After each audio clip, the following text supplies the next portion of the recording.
નમસ્કાર સાથી મિત્રો, હું આપનો વિજય બારૈયા. આ વિડીયો સ્પેશિયલ ખાસ અંધભક્તોને બીજેપી આઈટી સેલ જે પોતાની આઈડી લોક રાખીને, એટલે કે ક્યાંય મોઢું દુનિયામાં દેખાડવા લાયક નથી અને બીજાની પોસ્ટમાં અને કોમેન્ટ કરવા જેવા બીજેપીના આઈટી સેલના ચમચાઓ અને ખોટું જ્ઞાન પીરસી અને યુવાનોને ગેરમાર્ગે દોરતું આઈટી સેલ, એટલે કે બીજેપીનું આઈટી સેલ, વોટ્સઅપ યુનિવર્સિટી ચલાવતું બીજેપીના આઈટી સેલ અને એમના અંધભક્તો માટેનો સ્પેશિયલ વિડીયો જે કાયમ અમે આમ આદમી પાર્ટીના હોદ્દેદારો કે આમ આદમી પાર્ટીના કાર્યકર્તાઓ આમ આદમી પાર્ટીની કોઈ પોસ્ટ મૂકીએ અથવા તો કોઈ વિડીયો મૂકીએ એટલે તરત જ પાછા ખપ ખપ ખપ ખપ કરતા બધા ભગતડા આ અંધભક્તો બધા ડોટ્યા આવે. લીકર ગોટાળો કર્યો, શરાબ ગોટાળો કર્યો અને એવી પાછી પોસ્ટોય બનાવીને એમના આઈટી સેલ વાળા આકા એમને આપે. એ પોસ્ટોય અમારી પોસ્ટો છે, લીકર ગોટાળો, ઈમાનદાર નથી, ચીટર છે, નામ છે. જોયું ભગતડા, તમારા બાપાને દિલ્હી કોર્ટે નિર્દોષ જાહેર કર્યા, કેમ કે કર્યું જ નહોતું ખોટું. અરવિંદ કેજરીવાલ સાહેબ કટ્ટર ઈમાનદાર વ્યક્તિ છે.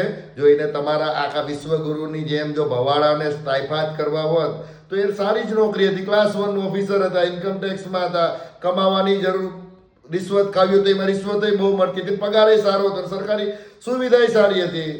ના, એમને ખરેખર ગરીબોને સારું શિક્ષણ મળે, રોજગાર મળે, યુવાનો ભણી ગણી આગળ જાય, યુવાનો રાજનીતિમાં આવે, દેશની અંદરથી ભ્રષ્ટાચાર દૂર થાય, સારા લોકો રાજનીતિમાં આવે, એવું અમારા કટ્ટર ઈમાનદાર અરવિંદ કેજરીવાલ અને મનીષ સિસોદિયા સાહેબનો ધ્યેય હતો. આ દેશને આગળ લાવવાનો ધ્યેય હતો એમનો.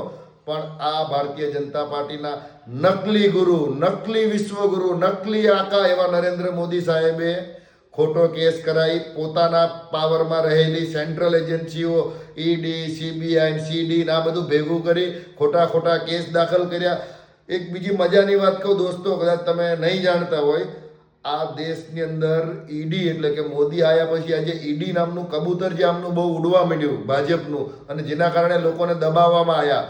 તો આ ઈડીના 100 કેસ હોય, 100% કેસ, તો એમાંથી 99% કેસમાં ચાર્જશીટ કે આજ સુધીમાં કોઈને સજા જ નથી, બધા નિર્દોષ જ થયા. એટલે ઈડી, સીબીઆઈનો એ ખાલી આ પેલું તોતા મેનાની જેમ યુઝ કરી વિપક્ષના નેતાઓ ભારતીય જનતા પાર્ટીની સામે પડે, આ ફેંકુની સામે પડે એવા લોકોને દબાવવા માટે, જેલમાં પૂરવા માટેના કાવતરા કરવાના.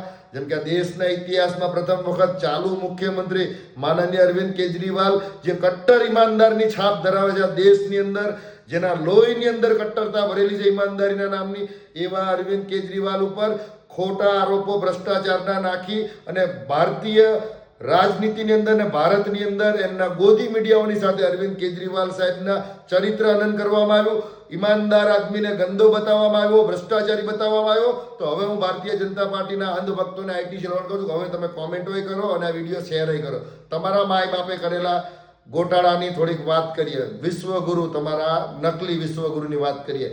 તો તમારા વિશ્વગુરુ જ્યારથી આવ્યા ત્યારથી આ દેશની અંદર એક ધારા કન્ટિન્યુ, કોઈ વર્ષ બાકી નહીં હોય કે કોઈ મહિનો બાકી નહીં હોય. અને ખાસ કરીને તો કોઈ ગુજરાતની અંદર નકલીની તો હાર માળા પડે.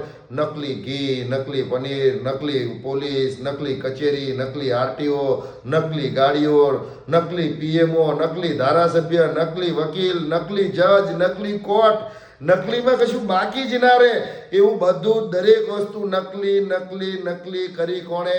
આ વોશિંગ મશીનના માલિક, જે લોકોને પાપ ધોવાનું મશીન રાખ્યું છે, એવું આ રંગા બિલ્લાની જોડી અમિતભાઈ શાહ અને નરેન્દ્ર મોદી, આ બેવની જોડી, કે તમે કોઈ પણ કાંડ કરો, પાપ કરો, ખોટા કામ કરો, ભારતીય જનતા પાર્ટીમાં આવો એટલે તમે સાફ સુથરા થઈ જાઓ ને ઈમાનદાર થઈ જાઓ.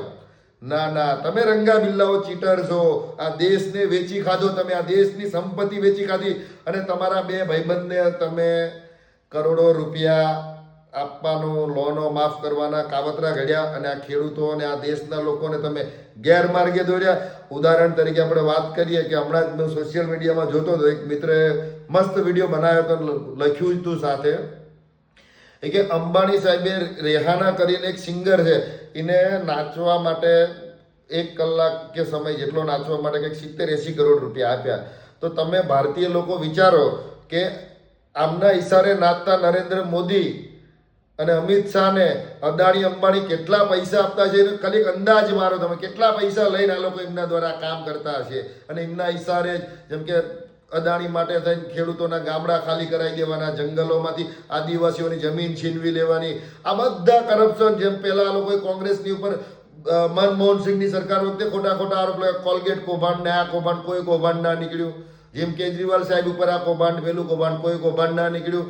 અમારા ચૈતરભાઈ વસાવા ઉપર ને એ બધા અને પ્રવીણ રામ ને આવા અમારા જે નેતાઓ છે આ બધા ઉપર ખોટા કેસ કર્યા, કશું જ ના નીકળ્યું. એટલે ખરેખર ચીટર, ચોર બધું જ ભારતીય જનતા પાર્ટી. જો હું કહેવા માંગુ, ભારતીય જનતા પાર્ટી એટલે ભ્રષ્ટાચારી પાર્ટી, ભારતીય જનતા પાર્ટી એટલે બળાત્કારી પાર્ટી, ભારતીય જનતા પાર્ટી એટલે ગુંડાઓની પાર્ટી, ભારતીય જનતા પાર્ટી એટલે બે દીકરાની પાર્ટી. એક વિકાસ નામનો દીકરો ને એની સાથે વિકાસ કરતા મોટો કર્યો એવો એક ભ્રષ્ટાચાર નામનો એમનો મોટો દીકરો, એવી આ ભારતીય જનતા પાર્ટી. પછી એક બીજો મસ્ત કોમેડી જોક્સ જેવી વાત છે, કદાચ તમે સાંભળ્યું છે કે બકરા મારીને ખાવ તો બકરા પાર્ટી, મરઘા મારીને ખાવ તો મરઘા પાર્ટી, પણ આમ જનતા અને ગરીબોને મારીને ખાય તો એ ભારતીય જનતા પાર્ટી.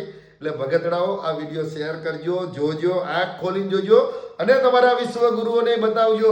અને તે જે તમે અમારી ઉપર જે અમારી આ કટ્ટર ઈમાનદાર પાર્ટી એટલે કે અમારી આમ આદમી પાર્ટી જે કાયમ લોકો માટે લડી રહી છે અને ઈમાનદારીથી લડી રહી છે, ભ્રષ્ટાચાર ને ભયની સામે લડી રહી છે, તો એ પાર્ટીને હવે તમે આંગળી ચિંતા પહેલા કે એની ઉપર ઠીકરું ફોડતા પહેલા પોતાના ગિરેબાનમાં ભાજપિયાઓ જોજો તમે કેટલા કરોડો રૂપિયાના કાંડ કર્યા. કહેતા હોય તો આરટીઆઈના ચોપડા એક દિવસ બેસીએ અથવા તમારો કોઈ પ્રવક્તા કે તમારા વતીનો કોઈક મોકલો તો અમે તમારા કાંડ ગણાવીએ એમને બેહી. એટલે સાથી મિત્રો, વધારે કંઈ નહીં કહું તો હું ઈશ્વર અને પ્રભુને પ્રાર્થના કરું કે જેમ અમારા અરવિંદ કેજરીવાલ સાહેબ નિર્દોષ હતા અને એમને કોર્ટે નિર્દોષ છોડવામાં આવ્યા, તો હું દરેક કાર્યકર્તાને કહું છું કે આપણે ડરવાની, ગભરાવાની કોઈ જરૂર નથી. આ ભારતીય જનતા પાર્ટીના ગુંડા શાસન આપણને ડરાઈ શકશે નહીં, ગભરાઈ શકશે નહીં. આપણે લડી જ લેવાનું છે. આપણે કોઈ ખોટું નહીં કરીએ તો આપણે નિર્દોષ જ રહીશું. અમને જેટલા ખોટા કેસ બનાવવા એટલા બનાવે. જેમ કેજરીવાલ સાહેબની જીત થઈ, મનોજ સિસોદિયા સાહેબની જીત થઈ, એવી જ રીતે આપણે પણ આ લોકોની સામે લડતા રહીશું અને આ રાજ્ય અને આ દેશના લોકોને આપણે ભ્રષ્ટાચારથી મુક્ત કરાવીને જ જંપીશું. જય હો કેજરીવાલજી કી.